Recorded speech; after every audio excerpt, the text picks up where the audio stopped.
कहीं की बात है, हम कहीं किसी के घर पे गए थे, उसका लड़का जो है ना कहीं पढ़ रहा था बाहर, तो वो बड़ा धार्मिक परिवार था। उसका लड़का जब आया तो हमको हमारे पास में होकर निकल गया अंदर, न राम राम न श्याम श्याम।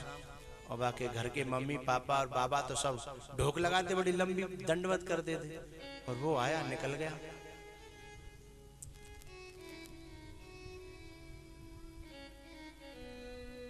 उसके पिताजी आए, बोले महाराज बेटा छुट्टी आया है। बड़े खुश हो रहे थे कि बेटा छुट्टी आया है। मैंने कहा बेटा तुम्हारा? बोले अभी यहीं से तो गया था। मैंने ऐसा बेटा छुट्टी आया है जिसने राम राम तक नहीं की? बोले महाराज वो जानता नहीं है। तो मैंने कि वो 28 साल का हो गया अभी भी नहीं जानता, तो इसके बाद में किसी की हिम्मत है कि उसे जना दे? 28 साल तक तुमने ये बात नहीं जनाई, तो 30 के बाद में फिर कोई माई कलाल उसे जनाने वाला नहीं है। फिर जब वो अपने पैरों पर खड़ा होगा तो तुम फिर बेवकूफ लगोगे, उसे तुम नालायक लगोगे।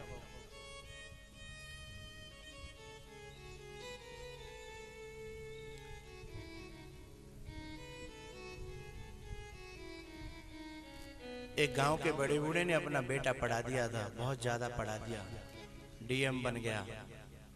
इतनी फुर्सत नहीं कि घर आ सके, लेकिन प्यार था मम्मी पापा को, बुढ़े बुढ़िया को, तो वहीं उसके घर पे ही, घर से जो है वो घी कर लेते थे वो पहुंचाते थे, थोड़े बहुत चावल कर लेते थे वो भी पहुंचाने जाते सिर पे।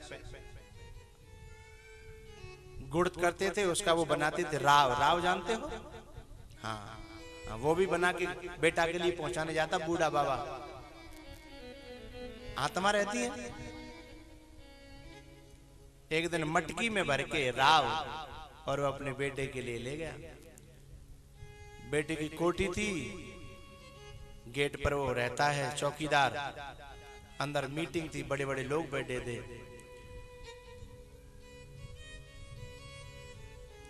दरवाजे पे जाके उस पिता ने कहा कि वो साहब से कह दो आपके गांव से कोई आया है। उसने भी नहीं कहा कि मैं उसका बाप क्यों कहूं। कभी कभी बेटे इतने बड़े हो जाते हैं कि बापों को भी शर्म आती है बताने में कि हम इतने छोटे हो गए हैं, बेटा इतना बड़ा हो गया है। लेकिन उन बापों को शर्म आती है जिनकी औलाद नालायक होती है। जिनकी औलाद अच्छी होती है ना, वे तो अपने बूढ़े माँ बाप के चरणों में झुकने में भी गौरव मानते हैं, अपना सौभाग्य मानते हैं कि ये मेरे बूढ़े बाबा हैं। पहरेदार से उसने कहा कि जाकर के कहो कि आपके गांव से कोई आया है।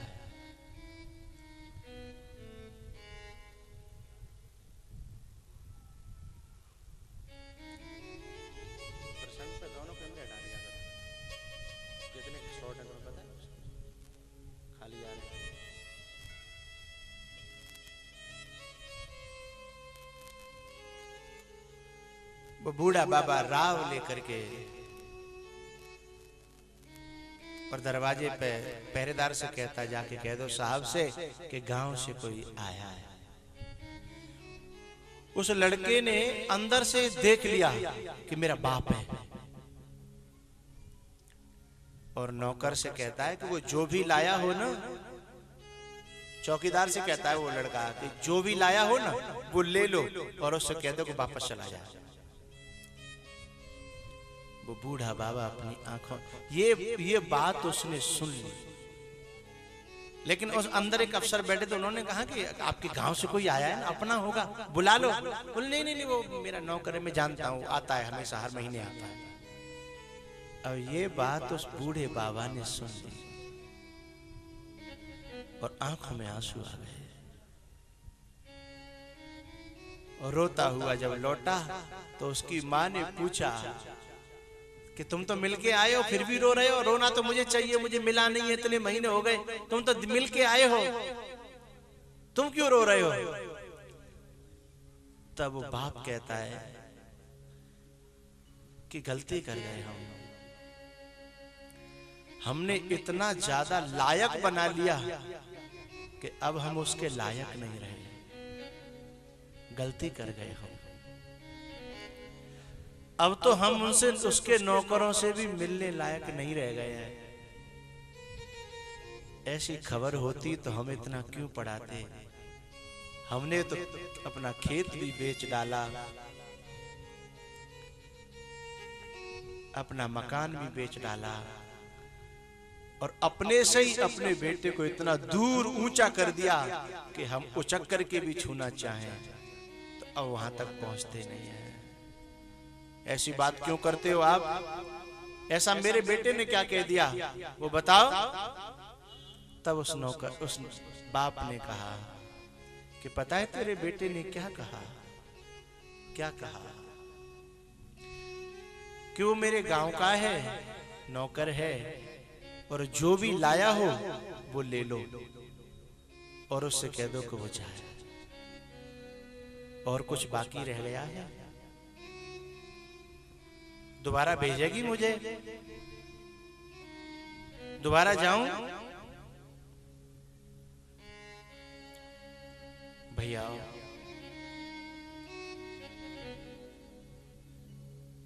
आज की जो शिक्षा है ना, संस्कार विहीन शिक्षा।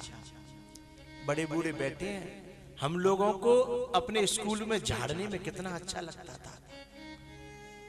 अपने स्कूल में स्वयं जाके झाड़ू लगाते थे, अपनी पट्टी, अपना बस्ता, अपना बिस्तर बिछाने के लिए कट्टा खाद का हम बोरी स्वयं ले जाते थे, और हमें अपने गुरुओं के पांव छूने में कितना अच्छा लगता था। है? और गुरुजी रोजाना प्रार्थना के साथ में इतना तो सिखाते ही थे कि बेटे माँ के पांव छू के आया करो, बाप के पांव छू के आया करो। आज का तो मैं क्या कहूँ, वो टीचर पांव नहीं छू रहा अपने बाप के, तो वो बच्चे से कैसे कहेगा? तो उन स्कूलों को, उन कॉलेजों को मैं गुरुकुल नहीं कहता, मैं राक्षस कुल कहता हूं उन कॉलेजों को जिनमें यह कहा जाता है कि साइंटिस्टा कॉस्टिटा है केवल, न कोई माँ है, न कोई बाप है, न कोई पिता है, न कोई गुरु है, कुछ नहीं है। वो माँ बाप है ना, जब भी कुछ बना लेते हैं अपने बेटे के लिए, माखन या घी या राव, अब तो ले जाने की हिम्मत तक नहीं होती, लेकिन मन बहुत करता है इस बहाने देख लें।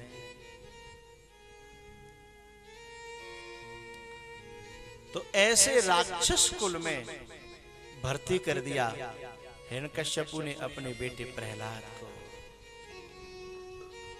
लेकिन भैयाओ, कोई कोई सपूत ऐसा होता है कि उसे किसी भी कुल में भर्ती कर दो, वो हमेशा रहे संत को संत। भगत बीज पलटे नहीं और रहे संत को संत।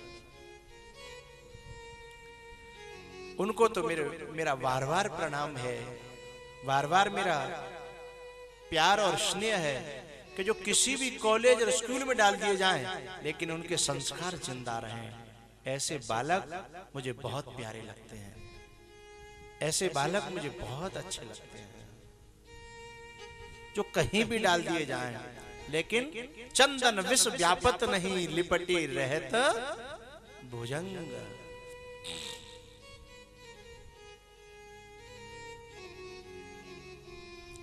प्रहलाद जी को ऐसे में ही, जहां राक्षसी विद्याएं थी,